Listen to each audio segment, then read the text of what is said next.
You know what it is, man. It's the homie Mac, man. Yeah, this is another episode of Mac versus Football. You know what it is. Big things on the horizon. I'm growing this channel. I appreciate all the likes, all the comments, even if you disagree with me.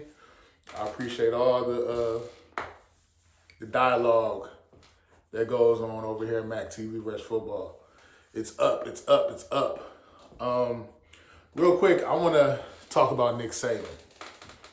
How would Nick Saban do in the NIL era? And let me say this first. I think Nick Saban is the greatest coach of all time. Man has one national championship at LSU, 6 national championships at Alabama. So that's a total of 7 championships. He won one at LSU in 2003. At Alabama, he won in 2009, 2011, 2012, 2015, 2017, 2020. Alabama pretty much was a staple. It was known that they were going to not just make it to, this is even beyond BCS. Even during BCS, beyond BCS, you just knew before the playoffs, all that, the CFP as we know it today, we just knew Alabama was going to be in the mix every year. Every year, that was a given. That was a given every year. And I want to say this. I personally think Nick Saban retired. I don't think this is a hot take. I think a lot of people agree or feel the same way. I feel like Nick Saban retired because he knew he couldn't keep up. He knew he couldn't keep up. And I'm not saying keep up as far as schematics or personnel or coaching staff. No, I think he knew he could get the talent, but that whole just every year you're in the fight, you're in the championship, that wasn't going to happen anymore. The advantage, let's keep it a bug. We all know that these amateur athletes were being paid under the table at Alabama. Wasn't just Alabama, but I think the gravity, the intensity of it was higher in the SEC as far as players getting paid. But the thing is, with Nick Saban, in the Nick Saban era, you may have some guys that own car dealerships, some guys that own small businesses that were paying kids under the table. But now, with NIL, basically everything that was going on underground is now going on above ground. Alabama doesn't have the pockets to say a Michigan. Let's just keep it a buck. Again, Alabama, y'all got guys that may own car dealerships, different businesses. Y'all may put y'all money together and you bought these players. But with Michigan, I'll just use Michigan as an example. I know I got a Michigan bias, but Alabama does not have the endowment as Michigan. Larry Ellison, the second wealthiest man in the world, I believe, behind Elon Musk, is a donor to the Michigan program. I remember a guy at Alabama saying, a guy from Alabama saying, you give 10% to God, you give the rest to Alabama football. Pocket's not deep enough. But Alabama will be competitive still. But back to Nick Saban. I think Nick Saban would have been competitive again. But again, the dominating, no. Because now, at this point, NIL has made college football an arms race. Between the NIL and the transfer portal, I don't think Nick Saban would have been as competitive. I think he would have made the playoffs fairly consistently. But now there's more parity because there's more money being spread around. You even have these different donor circles. For example, Michigan, our NIL collective, or donor circle, if you will, is the Champion Circle. I'm a member of the Champion Circle. I give them my little $25 a month. But multiply that times the thousands of other fans, it adds up. But yeah, I think Nick Saban is the GOAT. This is not to discredit Nick Saban. Kurt Signetti is a disciple of Nick Saban.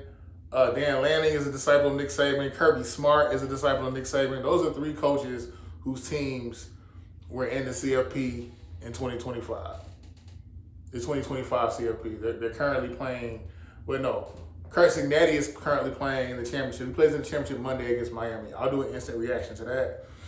But nah, I don't think Saban would have ran the table. Because now it's like he can't. It used to be a thing where, okay, you know Alabama is NFLU. I'll go to Alabama, I'll sit for a couple years, and then I'll be next man up. And the thing is, like, between the portal and people passing out money, I'm not going to just sit. The average guy is not just going to sit. Even Michigan, we got hit with that. Jaden Sanders, nice secondary player. I think he was a DB. No, cornerback. I think he was a cornerback. Nice cornerback. I thought, he'll probably, we giving him some bread and he's going to matriculate. Nah, he transferred to Notre Dame. Like, why would I sit? Because he saw the field a decent amount this year. I know he balled out against Oklahoma. But what I'm saying is nobody can monopolize the market. Nick Saban, even though I think he is the GOAT, the greatest coach of all time, he would not have that upper hand. Again, he would not have that upper hand like he did. Again, there's more parity. Pretty much everything that they were doing in the SEC below ground, everybody can do it above ground. And I said that this transfer portal was like the crack era in the 80s. It's hyper capitalism on 10. How much this kid want? How much that kid want? It's hard to keep up. I don't think we'll ever just see a dynasty in a sense of like guys winning back to back to back in championships and being in the mix every year. I don't think we'll see that. Who we got? I think Kirby Smart is doing this thing at UGA. But as far as just like this dominant force, I think that era is done with football. That era is done. You're not going to be able to just house talent and they're just going to sit and be on a conveyor belt. It doesn't work like that anymore. Like I used the Jaden Sanders example. He flipped and he transferred to Notre Dame. Why am I going to sit here and wait? And I know you bringing in players from other schools, Whittingham. No, I'm not about to sit here and wait. I'm gonna ball out. I'm gonna go somewhere else and ball out. And good luck to Jaden Sanders, by the way. I think he's a dog. But yeah, I don't think, for the most part, this really isn't even an indictment on Nick Saban. It's just people have used the SEC for the standard, as a standard. And the SEC has been a standard for the longest. But like I said a while back, I think the NIL and the transfer portal have effectively neutralized the SEC. Sorry, not sorry. It is what it is. Just keeping it a bean with you. We're literally right now. I got Indiana winning it all. I think Miami is great. I think Miami being good is good for college football. Cristobal has done a great thing at Miami, but I think Indiana's going to win it. I think Indiana's going to win it all. And it will be the third. If Indiana wins Monday, January 19th, this will be a 3-year run that the Big Ten is going on for winning championships. Michigan did it in 23.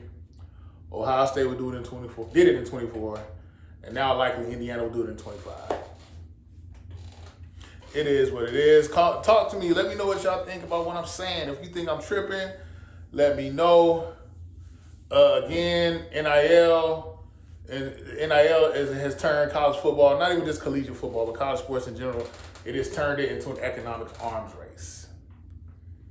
And there is nobody has a monopoly on talent anymore. It is what it is. But yeah, it's the homie Mac. Like, share, comment, subscribe, thumbs up, give me the likes, thumbs up, give me the likes. I'm out.